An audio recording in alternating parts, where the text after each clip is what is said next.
இதான் நான் எபிசோட் 2க்கு அன்புடன் வரவேற்கிறேன். நம்மளோட காலேஜ் ஃப்ரெண்டு ஒருத்தன் புதுக்கோட்டையில் இருக்கான். அவனுக்கு நாளைக்கு காது குத்து. ஸோ அதுக்கு தான் நம்ம காலேஜ் ஃப்ரெண்ட்ஸ் இன்னும் 2 பேரோடு சேர்ந்து சென்னையிலேருந்து புதுக்கோட்டை வரைக்கும் போகிறோம். கடைசி நேர பிளான். ஸோ அன்ரிசர்வ்டு தான். ரொம்ப நேரமாக பழைய காலேஜ் நினைவுகள்லாம் பேசிட்டு தூங்கலாம்னு முடிவு பண்ணோம். ஆனால் தலைமை ஒருத்தன் அவன் பக்கத்தில் வழக்கு நண்பர்கள் இருந்ததுனால அவனால் தூங்க முடியல. அதனால் அடுத்தவங்க கதையை நமக்கு எதுக்குன்னு சொல்கிற அளவுக்கு எல்லாத்தையும் பேசிட்டு கடைசி வரைக்கும் தூங்க விடாமல் பண்ணிட்டேன்.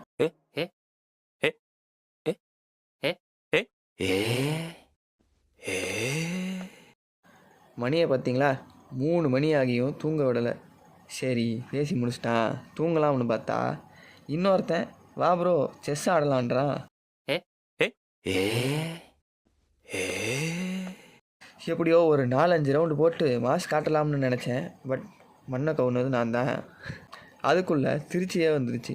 சரி இப்போது அது தூங்கலாம்னு பார்த்தா நம்ம வடக்கு நண்பர் பாசமாக 4 மணிக்கு ஷார்ப்பாக வந்து காப்பி கொடுக்குறாரு. காப்பி குடிக்கிறதுக்குள்ளே இவன் வேறு கேமராவை அடிக்கடி பார்த்துட்டே இருந்தானா. சரி இப்படிலாம் கேமராவை அடிக்கடி பார்க்கக்கூடாது, கேஷுவலாக இருக்கணும்னு அவனுக்கு சொல்லி கொடுத்துட்டு ஒரு வழியாக புதுக்கோட்டையில் போய் இறங்கியாச்சு. கடைசி வரைக்கும் தூங்கலையானதானே கேட்குறீங்க? நான் தான் பேட்மேன்.